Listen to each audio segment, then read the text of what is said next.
Prepare-se para o exame da OAB com os melhores conteúdos e eventos gratuitos.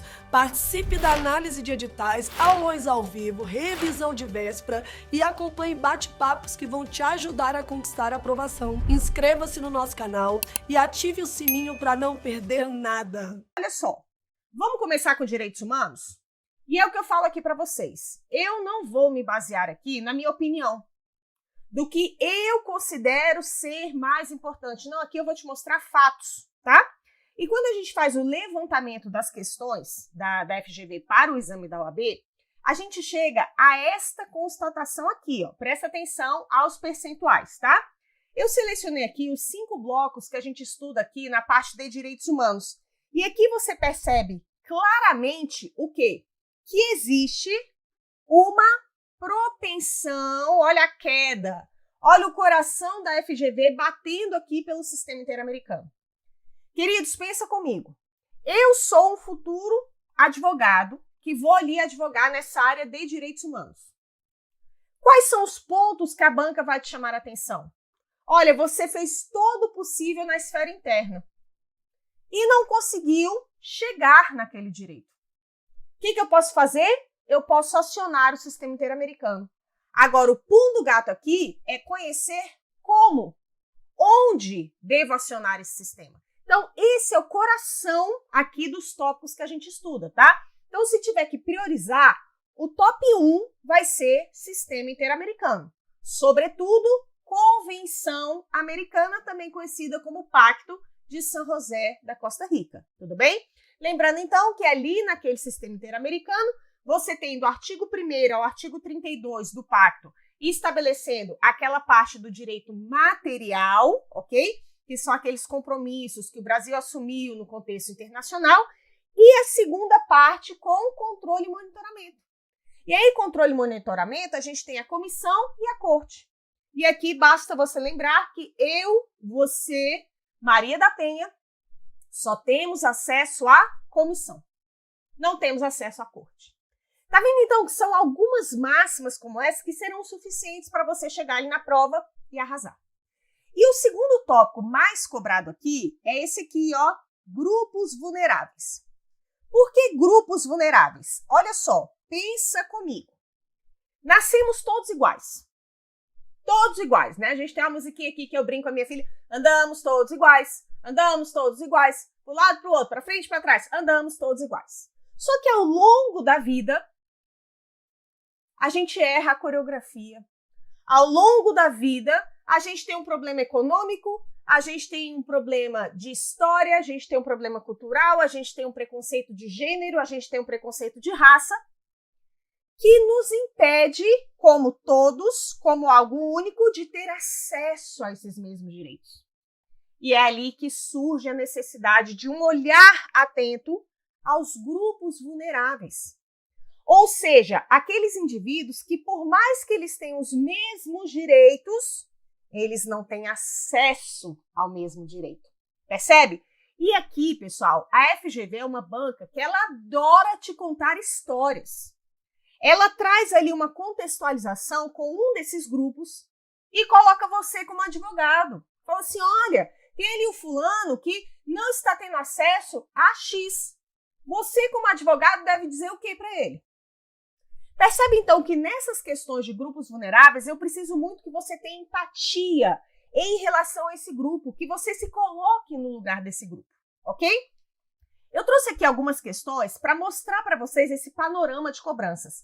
E justamente para acabar com essa falsa ideia que nós temos de que direitos humanos seriam direitos aleatórios. Ai, professor, é aleatório, é o direito bonitinho, é o direito fofinho. Para!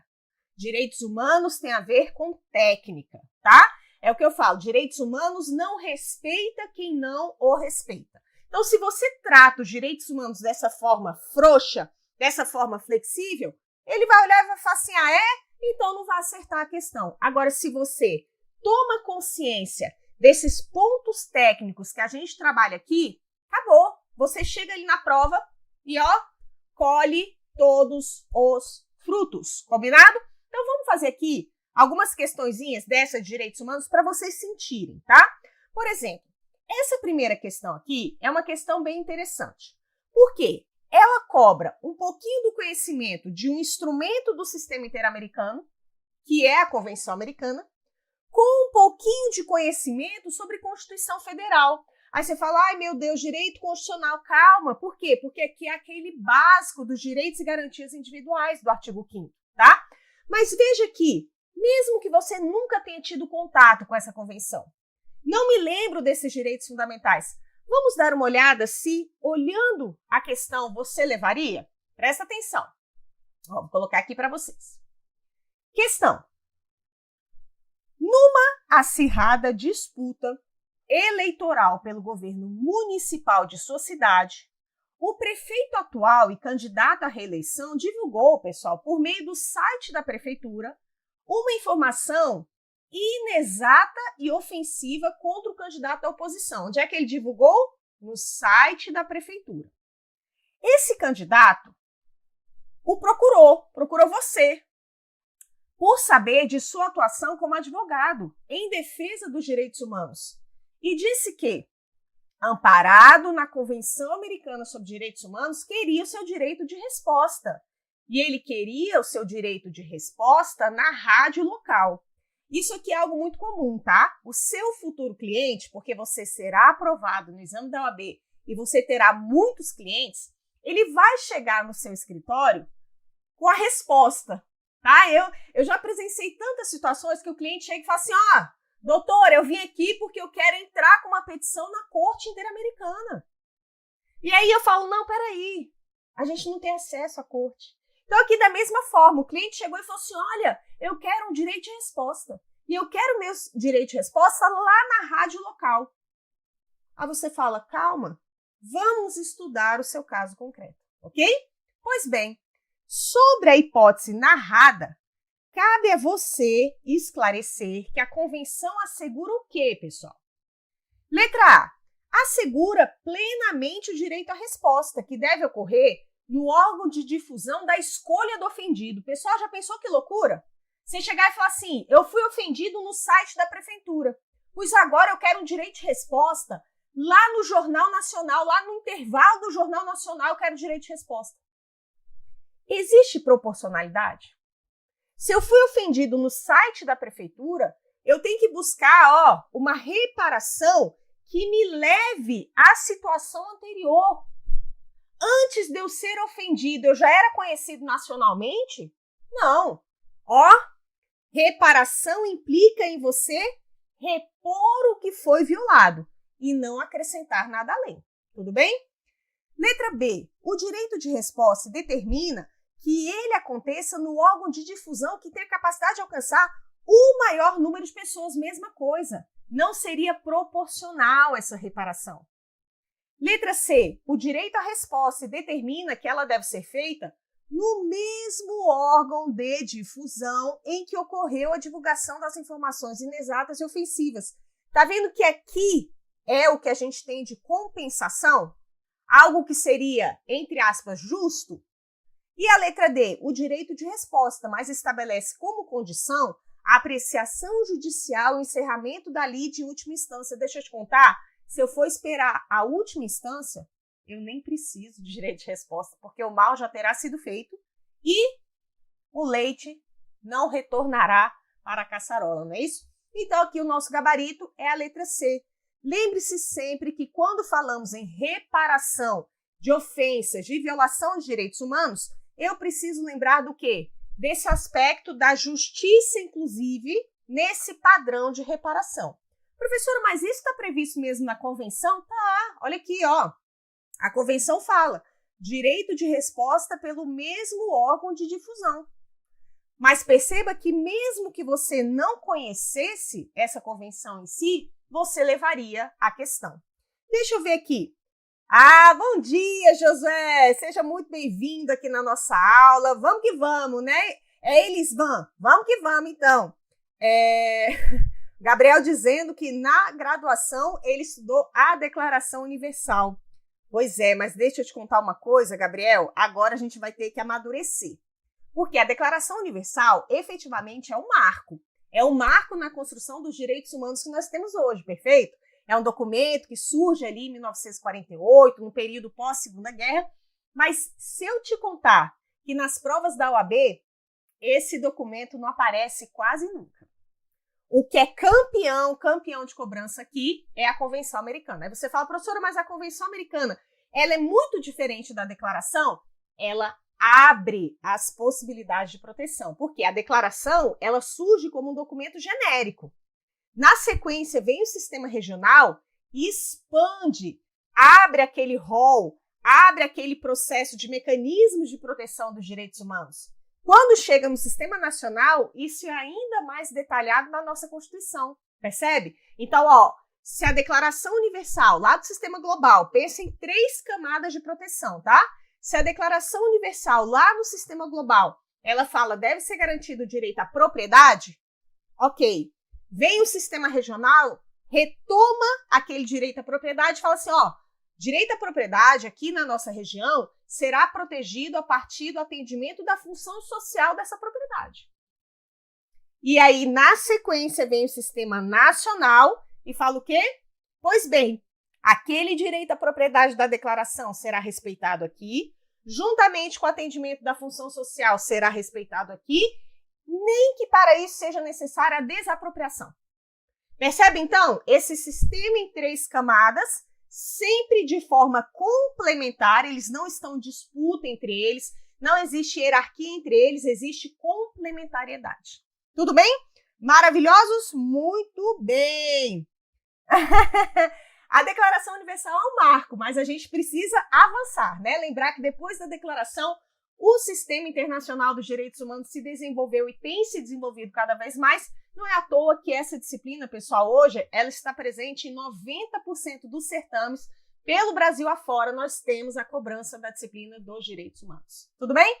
Olha só, aí você entendeu isso aqui e falou, não, beleza, já entendi esse ponto aqui, achei interessante, então, se eu tivesse empatia com esse grupo, maravilha, eu vou alcançar a questão.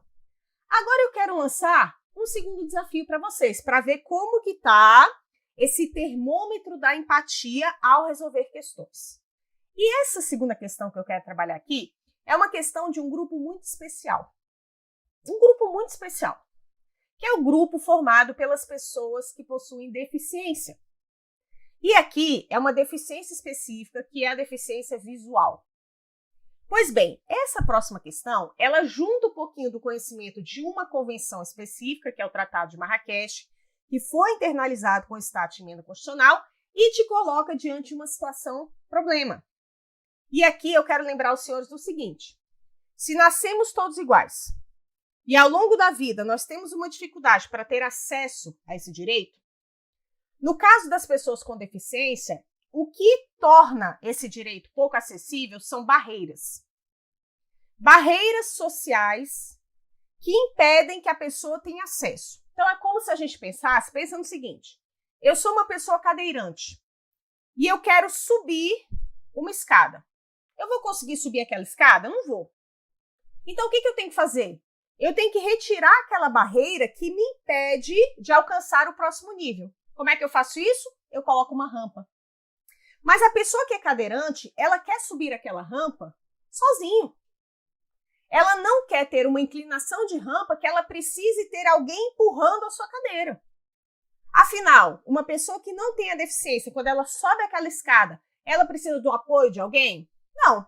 Então, a inclinação daquela rampa deve ser tal que permita que esse cadeirante suba aquela rampa sem ajuda.